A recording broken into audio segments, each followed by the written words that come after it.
Hello दोस्तों, आप सबों का द वर्ल्ड ऑफ कंपटीशन में स्वागत है।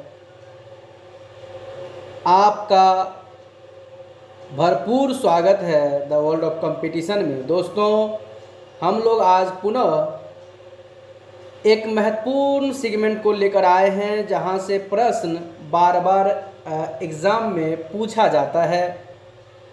दोस्तों, प्रमुख जितने भी विद्रोह हैं, जनजाति विद्रोह, तो हम लोग जो अभी सेगमेंट जो तैयार करेंगे, जो हम कवर करेंगे लगातार 4-5 लेक्चर में, प्रमुख जनजातीय विद्रोह और प्रमुख किसान विद्रोह, किसान आंदोलन जो हुआ था आधुनिक भारत में फ्रीडम मूवमेंट के दरमियान, आप देखेंगे मॉडर्न हिस्ट्री में यह टॉपिक को विशेष तौर पर हम लोग कवर कर लेंगे।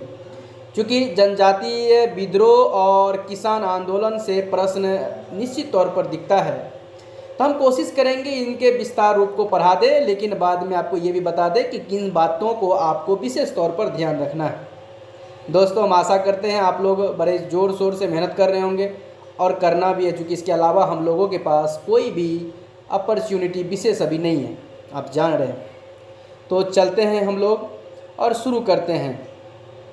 सबसे पहला प्रश्न यह है कि सर, जनजातीय जो विद्रोह है वो क्या होता है? जनजातीय विद्रोह क्या होता है? तो सिंपल बात है, आप समझ रहे होंगे जनजाति किसको कहेंगे। जैसे जो जंगल में आप देखते होंगे, जिनका प्राकृतिक आवास जंगल होता है, जिनकी संस्कृति, जिनका देखा जाए अगर हम बात करें, जिनकी संस्कृति उस प्राकृतिक आवास के अकॉर्डिंग है, उनका रहन सहन, खान पान, उनका पर्व, उनकी संस्कृति, उनकी सामाजिक संरचना लगभग उसके अकॉर्डिंग बना हुआ। और वैसे भी हम लोग जानते हैं, हम लोग जिस परिवेश में रहते हैं उसी के अकॉर्डिंग हमारा जो है, उस जलवायु के अकॉर्डिंग हमारा खान पान, रहन सहन सारा व्यवस्था होता है। यहाँ तक कि हमारा जो धार्मिक जो पर्व होते हैं वो भी उसी के अकॉर्डिंग होता है। दोस्तों, एक्चुअल में जनजाति का जो प्राकृतिक आवास जंगल को ही माना गया था और माना भी है। अभी भी हम लोग देखते हैं जनजाति विशेष तौर पर आज भी बहुत सारे जंगल के क्षेत्र में अपना मुख्य प्राकृतिक आवास के तौर पर उनका उपयोग कर रहा है। लेकिन आज हम लोग पहले की तुलना में आज हम लोग कोशिश कर रहे हैं कि वो भी हमारे देश के विकास की मुख्य धाराओं में जुड़े, और उसको जोड़ने के लिए कई सारी सरकार के द्वारा योजनाएं लाई जा रही है, कई सारे प्लानिंग लाया जा रहा है। आप देख रहे हैं वर्तमान में सरकार का यह कोशिश है कि इन्हें भी शिक्षा, रोजगार, आवास, वस्त्र और गरिमापूर्ण जीवन जीने का अवसर दिया जाए, और इसीलिए सरकार इसे कई योजनाओं के माध्यम से विकास की मुख्य धाराओं में जोड़ने का कोशिश किया जाता है। क्योंकि आज भी प्राचीन काल का जीवन ये लोग जी रहे हैं, जबकि भारत इतने आगे की ओर कदम बढ़ा चुका है उसके बावजूद भी। दोस्तों, एक्चुअल में जनजाति का जो ये अधिकार जब छीनने लगा अंग्रेज, तो इसके प्रतिक्रिया में इन्होंने जो आवाज़ उठाई, जो विद्रोह किया, उसे हम लोग जनजाति विद्रोह कहेंगे। जैसे अगर मान लीजिए जनजाति का उनके आवास, उनके धार्मिक मामलों में हस्तक्षेप करना, उनका टैक्स बढ़ा देना, ठीक ना, या मान लीजिए उन पर किसी तरह का प्रतिबंध तैयार कर देना, मानसिक एक प्रताड़ना करना, ये सब चीज़ एक कहीं ना कहीं जनजाति के लिए एक प्रतिक्रिया करने का जो है, क्योंकि आप जानते हैं किसी भी इंसान का, अगर हम किसी भी इंसान को, ये नीति भी कहता है, शोषण हम एक निश्चित सीमा तक ही कर सकते हैं। अगर हम निश्चित सीमा से किसी भी इंसान का शोषण ज़्यादा करते हैं, अगर उसके मुंह में बोली नहीं भी होता है तो वो उसमें बोली आ जाता है, और वो फिर क्या करेगा, आपकी उसकी प्रतिक्रिया में आप पर आवाज़ जरूर उठाएगा। आप ये बात जानते हैं क्या? सही। तो एक्चुअल में हम लोगों को हमेशा इस बात का ध्यान रखना, इतिहास हम लोग इसीलिए पढ़ते हैं, कभी भी ऐसी घटना, ऐसी करतूत हम लोग करने से बचें। किसी भी इंसान का शोषण इतना ना कर लें कि ताकि शोषण का थोड़ा सा भी आधार करने का ये नहीं बचे, इसीलिए शोषण ज़्यादा नहीं करना चाहिए। आप देखेंगे एक तो जनजाति एक्चुअल में ऐसे अंग्रेज से ऐसे भी इसको पंगा लेकर क्या मिलता, लेकिन ये शोषण इतना कर दिया कि इनको नहीं रहा गया, और फिर बाद में अंग्रेज के अगेंस्ट में प्रतिक्रिया शुरू कर दिया। और जिस जिस क्षेत्र में हुआ, इसी को हम लोग सारे जनजातीय आंदोलन को देखेंगे जो प्रमुख है, चाहे मुंडा हो, संथाल हो, ठीक ना, तो उराव हो, ये सब सभी हम लोग देखेंगे, जो बार बार प्रश्न भी आता है। तो जनजाति विद्रोह क्या है? सिंपल बात है कि सर जनजाति का जब अधिकार या उनके प्राकृतिक आवास को या उन पर बहुत सारा कर लगाना जमींदार के द्वारा या फिर मान लेते हैं अंग्रेज़ के द्वारा जो उनका शोषण करने की जो प्रक्रिया थी उसके अगेंस्ट में प्रतिक्रिया में जो इन्होंने जो आवाज़ उठाया, जो विद्रोह किया, वो जनजाति विद्रोह कहलाएगा। पहला जो विद्रोह हुआ सशस्त्र विद्रोह के तौर पर अगर हम देखें तो वो संथाल विद्रोह था। कौन सा विद्रोह था? संथाल। आपको पता है 1857 के क्रांति से पहला जो है यही अंग्रेज के प्रतिक्रिया में हम लोगों को जनजाति का दिख रहा है विद्रोह, और वो संथाल विद्रोह। आपको विशेष तौर पर आप समझिए संथाल विद्रोह क्या है। ये 1855 ईस्वी में आपको ये शुरू हुआ था संथाल विद्रोह करना। 1 साल तक ये विद्रोह चला और 1856 में अंग्रेज के द्वारा इसको क्या किया? क्रूरतापूर्वक दबा दिया गया था। क्रूरतापूर्वक, क्रूरता मतलब बलपूर्वक, मतलब इनके जो नेता थे उनको मार दिया गया, बंदी बना लिया गया और उसके बाद क्या किया? आंदोलन का अस्तित्व को समाप्त कर दिया। तो इसीलिए इसको हम लोग कहते हैं क्रूरतापूर्वक आंदोलन को क्या किया गया? दबा दिया गया। तो कहने का सेंस है कि सर 1800 मतलब संथाल विद्रोह की अगर बात करें तो कब हुआ, तो हम कहेंगे 1855 से 56 में। 1 वर्ष तक चला, चूँकि 55 से 56 में शुरू और 56 में अंग्रेज के द्वारा क्या किया? इसको क्रूरतापूर्वक दबा दिया गया। हम आशा करेंगे ये बात आपको याद हो गया होगा। दूसरा प्रश्न यहाँ से एक आता है कि ये जो विद्रोह है संथाल विद्रोह, ये कहाँ हुआ था? तो आपको बता दें भागलपुर का, भागलपुर से अगर देखेंगे, भागलपुर से लेकर राज महल का जो है एक्चुअल में वहाँ तक का जो है देख लीजिए, हम आपको थोड़ा दिखा दें आपको ताकि याद हो जाए। सबसे पहला प्रश्न तो आपको ये आ जाता है कि भाई संथाल विद्रोह जो है 1855 ईस्वी में और 1856 ईस्वी तक चला। दूसरा बात है कि इसका क्षेत्र कहाँ से है, तक देख लीजिए यहाँ पर रहा, राजमहल से भागलपुर तक का क्षेत्र, राजमहल से भागलपुर तक का क्षेत्र। क्वेश्चन ये बनता है कहाँ से कहाँ तक क्वेश्चन आता है कि संथाल विद्रोह किस क्षेत्र तक व्यापक था, मतलब किस क्षेत्र में? तो राजमहल से भागलपुर के। इनका जो नेता था ये बहुत इंपॉर्टेंट है, ये बार बार पूछा गया है अभी। देखिए 2 नेता का जरूर याद रखिएगा, सिद्धू और कान्हू, ये ज़्यादा आता है। लेकिन चांद और भैरव अगर कोई बीपीएससी कैंडिडेट है तो आप याद रखिएगा, क्योंकि इनमें से कोई नहीं जो ज़्यादा ऑप्शन आता है उनके लिए काम भी करेगा।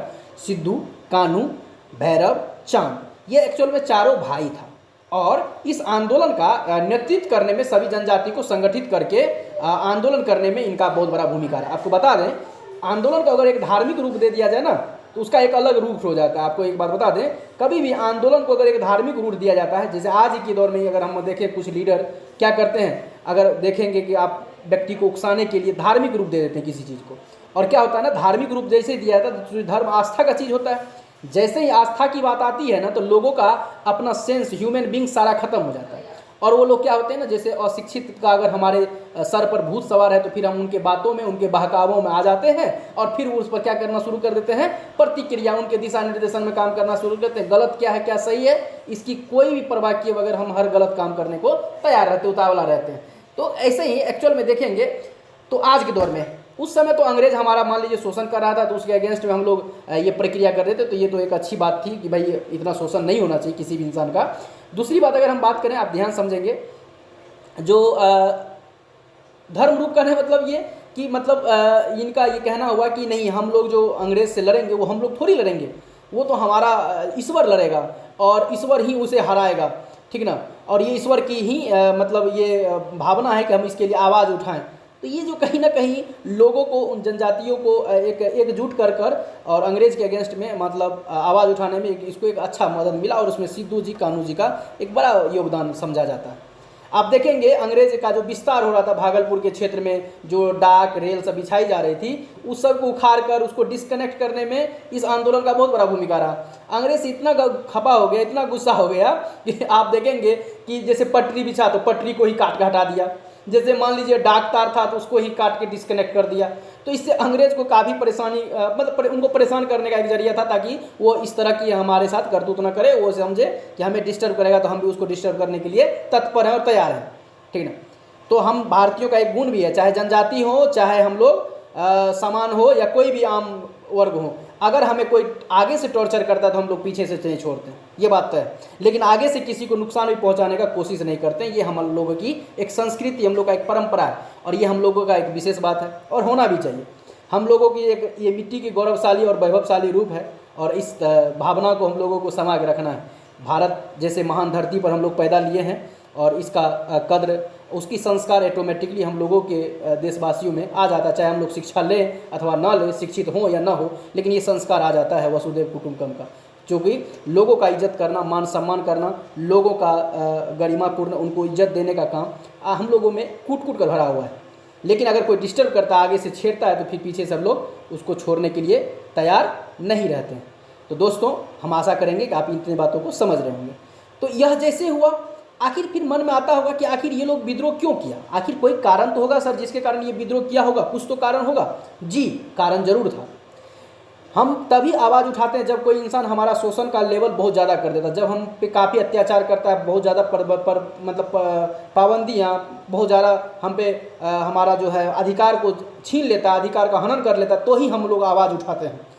तो एक्चुअल में सबसे बड़ा कारण था मूलतः आर्थिक कारण। देखिए, एक आर्थिक कारण एक ऐसा कारण होता है ना कि अच्छे अच्छे का जो है ना, मुंह में अगर बोली नहीं भी निकले तो भी निकल जाता है। आप देखते होंगे शादी वादी के बाद जो है भाई में बंटवारा हो जाना, मनमुटाव हो जाना, वो मुख्यतः होता है आर्थिक कारण। आप देखेंगे आर्थिक कारण का ही मसला बन के, भले उसका एक आधार हम लोग बाद में जरिया दे देते, किसी को बहाना बना देते, लेकिन क्या होता है ना कि एक आर्थिक कारण पैदा लेता है परिवार को डिस्ट्रीब्यूशन में।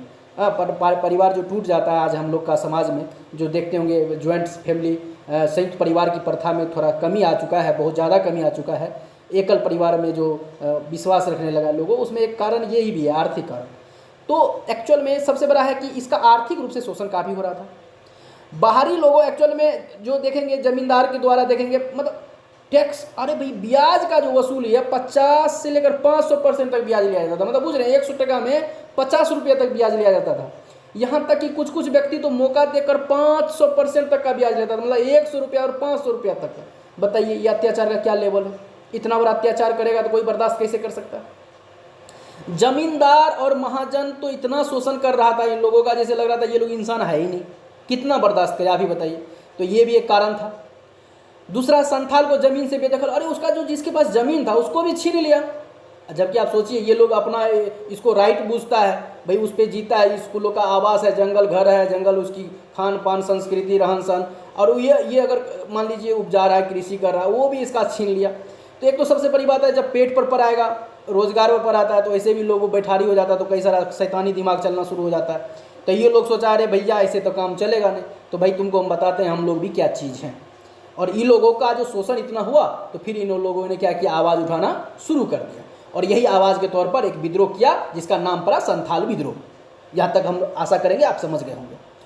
अब मैटर है कि भाई आपको याद क्या रखना है। आपको मात्र यहाँ से हम 4 तथ्य कहेंगे याद रखने के लिए। पहला तथ्य कहेंगे कि संथाल विद्रोह कब हुआ, तो 1855-56 में। दूसरा तथ्य हम आपको कहेंगे याद रखने के लिए, यह विद्रोह का क्षेत्र जो है, किस क्षेत्र में ये हुआ था। आप बता दें, राजमहल पहाड़ी से भागलपुर, मतलब राजमहल पहाड़ी से भागलपुर तक के क्षेत्र में ये फैला था। तीसरा आपको तथ्य याद रखना है, इसके प्रमुख नेता के तौर पर तो सिद्धू कानू तो याद रखना ही है, दूसरा चांद और भैरव रखना, ये चारों भाई था। चौथा कारण रखना है कि यह आंदोलन क्यों हुआ, तो आप समझ गए यह आंदोलन क्यों हुआ। तो आर्थिक कारण था, शोषण, ब्याज दर काफ़ी ऊंचा था, जमींदार का द्वारा शोषण था, मतलब महाजन के द्वारा काफ़ी शोषण था, ये सब कारण था। इसके कारण हम लोग आवाज़ उठाए थे। अब मैटर है कि इसको रूप कैसे दिया गया, तो एक धार्मिक रूप दे दिया गया ताकि लोगों को जोड़ सके, लोगों के जो ताकत को जो है प्राप्त कर सके, इसलिए जो है ये वैचारिक सिस्टम दिया गया। यहाँ तक क्लियर हो गया। अब हम लोग को समझना होगा, अब हम लोग एक चीज़ ये समझेंगे, हम लोग ये समझेंगे कि आखिर ध्यान समझिएगा, कोई दिक्कत नहीं है हम लोगों को। यहाँ पर हम लोग समझेंगे क्या है, एक चीज़ समझिएगा ध्यान से। जैसे कि दोस्तों, आप लोगों को एक बात मैं बता दूं कि आपका जो अभी ये चैनल है, ये रहा आपका YouTube channel the world of competition. The world of competition जो चैनल है ये आपका, हम आशा करते हैं कि इस चैनल को आप सब्सक्राइब भी कर लिए होंगे। और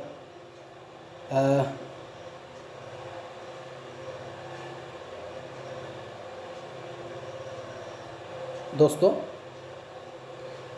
हम आशा करते हैं कि आप लोग इस चैनल को सब्सक्राइब ज़रूर कर लिए होंगे।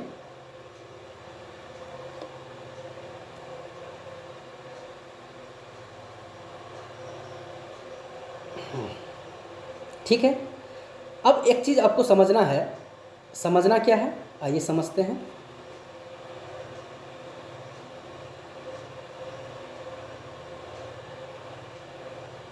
समझना यह है, ध्यान समझिएगा, कि ये रहा आपका the world of competition YouTube channel है आपका, ठीक है ना। इसी को सब्सक्राइब कर लेना है दोस्तों, और ज़रूर सब्सक्राइब करें, क्योंकि जल्द से जल्द अगर परिवार को बड़ा करेंगे तो हम आप लोगों के लिए बहुत कुछ और बहुत ही रोचक तरीक़ा से लेकर आएंगे।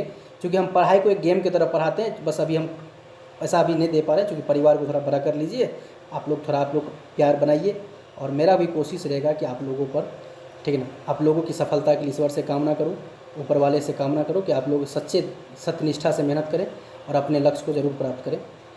दोस्तों अब हम लोगों को एक चीज़ ये समझना है कि एक्चुअल में आरंभ में, ध्यान समझिएगा, आरंभ में संथाल दीकुओं के विरुद्ध थे। एक्चुअल में देखा जाए तो शुरू में जमींदार के विरुद्ध था, दीकू एकदम जमींदार के, संथाल जो था वो जमींदार के पहले विरुद्ध था, ना कि अंग्रेज का। लेकिन परंतु अंग्रेज के द्वारा दीकू की मदद करने के कारण यह अंग्रेज के विरुद्ध भी हो गया। पहले तो शुरू में संथाल जमींदार का विरोध कर रहा था, अंग्रेज का विरोध नहीं कर रहा था। लेकिन क्योंकि भाई जनजाति था, इतना बात को समझ नहीं पा रहा था, क्योंकि जमींदार तो शोषण कर रहा था। अब एक्चुअल में बाद में जब देखा कि भाई जमींदार का मदद तो अंग्रेज कर रहा है, तो फिर ये लोगों ने क्या किया कि अंग्रेज का ही विरोध करना शुरू कर दिया।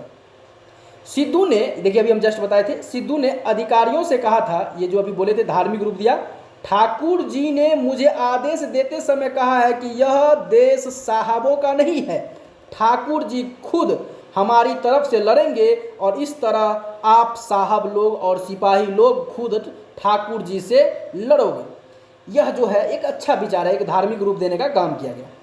1855 ईस्वी में, अभी जस्ट बताया, 1855 ईस्वी में भागलपुर क्षेत्र के भगिनीडीह क्षेत्र में मेजर बालों ने क्या की, सेना को हराया। एक्चुअल में आपको बता दें, इन लोगों का इतना रूप बढ़ गया था, इतनी व्यापकता बढ़ गई थी कि मजबूरन इन लोगों को मार्शल लॉ लगाना पड़ा। उस क्षेत्र में मार्शल लॉ लगाना पड़ा, ताकि उसको नियंत्रित किया जा सके, उनको दबाया जा सके, उनको कुचला जा सके, ऐसे भीड़ को कंट्रोल किया जा सके, इसलिए मार्शल लॉ तक लगाया गया। 1856 ईस्वी में, ये तारीख है नवंबर मंथ का, 1856 ईस्वी में संथाल परगना नामक जिले की स्थापना करते हुए आदिवासी के लिए भू स्वामित्व के संरक्षण हेतु संथाल परगना काश्तकारी अधिनियम पारित किया। मतलब देखिए आंदोलन, कभी ये आंदोलन सफलपूर्ण, जितना लक्ष्य चाहिए वो प्राप्त तो हुआ नहीं, लेकिन कभी भी ऐसा नहीं है किसी आंदोलन का प्रभाव अगर पड़े ना पड़े, लेकिन उसका कुछ न कुछ प्रभाव जरूर विशेष पड़ता है। सबसे बड़ा चीज रहा, आप देखेंगे संथाल परगना जो है जिले की स्थापना होती है, और उसमें आदिवासी के लिए संथाल परगना काश्तकारी अधिनियम पारित होता है। तो आपको यहाँ पर एक तो पूरे संथाल विद्रोह से एक इतना व्यू रखना है, लेकिन याद आपको मात्र 4 तथ्य रखना है। पहला हमने बताया 1855-56, हमने पहला बताया 1855-56 ईस्वी में, 1855-56 में ये हुआ। दूसरा क्षेत्र राजमहल से भागलपुर तक का। तीसरा नेता के तौर पर सिद्धू कानू, चांद और भैरव, ये 4 भाई थे। बस इतना बात आपको याद रखना है। दोस्तों हम आशा करते हैं आप लोग इतने बातों को समझ चुके होंगे, और हम लोग पुनः अगले लेक्चर में मिलेंगे। इतना के बाद हम लोग पुनः एक अगले टॉपिक में, अभी हम लोग का जनजाति विद्रोह का सीरीज चलेगा। आज हम लोग संथाल विद्रोह कंप्लीट कर लिए, अगला जो है हम लोगों को इसके बाद मुंडा विद्रोह देखेंगे, फिर उसके बाद हम जब देख लेंगे तब किसान विद्रोह देख लेंगे, और यह प्लेलिस्ट में भी आपको मिल जाएगा, दोस्तों। और जहाँ तक बात रहा इसका PDF, तो हमारे Telegram channel TWC by Bablu sir के नाम से जाके ज्वाइन कर लीजिए, उस पर आपको ये PDF मिल जाएगा। दोस्तों हम लोग विराम लेते हैं और मिलते हैं अगले क्लास में। बहुत सारी शुभकामनाएं आप लोगों को, धन्यवाद।